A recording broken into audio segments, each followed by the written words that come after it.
Yes, and you could hope for your brother's mercy when you make him that generous offer, and hope that, knowing you don't have the means to actually pay him back, he says something along the lines of, "Oh, I'll be content if you get me a crate of Bernalay for my birthday."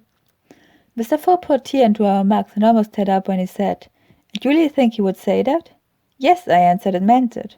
"If you're serious about your offer and accept that you might have to sell your house and so on, then I imagine that your brother will notice and tell you, 'No, come on, there's no need to do that.'" "I'm going to think about that."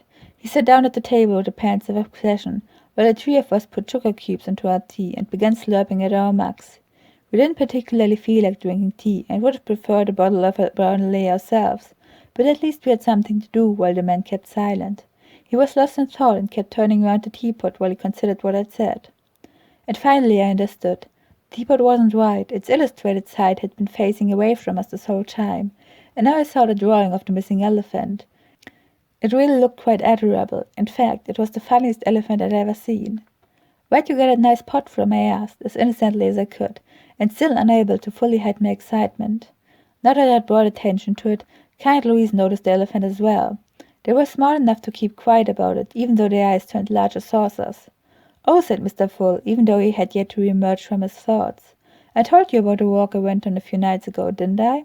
I take walks often because my worries keep me from falling asleep. And I must have tripped somewhere, but how faint I was from not eating. I remember nothing, half an hour gone, just like that. Shortly before I arrived home, I tripped again and must have fallen unconscious for a bit. And when I regained clarity, I saw this beautiful pot on the side of the road, glittering under the starlight. I couldn't believe how people could throw away an entire teapot into an environment on top of that. It would be a shame just throwing it away, so of course I took the pot with me and decided to give it a new home and mine." He lapsed into another silence, and I looked at Kai and Louise, gesturing towards the door.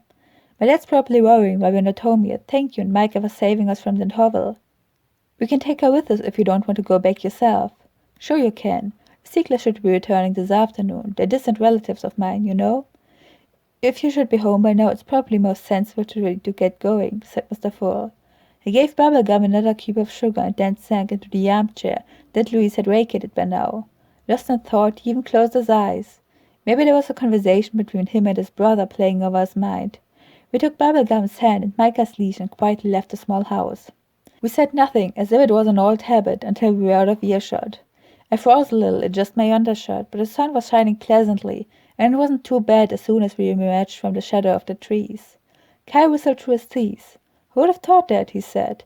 "It was that poor old man. He fainted, crashed through the window, accidentally threw over the oven, and instinctually picked up the teapot." "So my dad's the one really at fault here," I concluded. "After all, he told Mr. Full to drink a lot of tea." "It's possible," said Kai.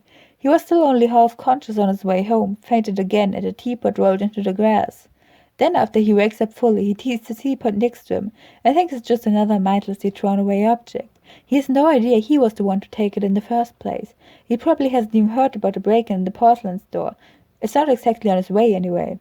That's how it must have happened," I sighed. "And what now?" Kai shrugged. "We can't tell him the truth. His bad conscience wouldn't let him go, and he's going to stop eating altogether and die." "I don't know," said Louise. "All I know is that we can't let him know."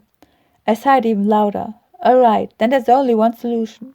We'll hope the insurance pays for Mr. Clumpman's broken store window, and I grab my piggy bank to replace the stolen pot." "I think about it twice if I were you," said Kai, until he remembered something completely different. "Talk about your piggy bank. Tell, which of you actually stole it yesterday morning?" Louise and I looked down at Bubblegum, who grinned happily and promptly announced, "The swine is mine."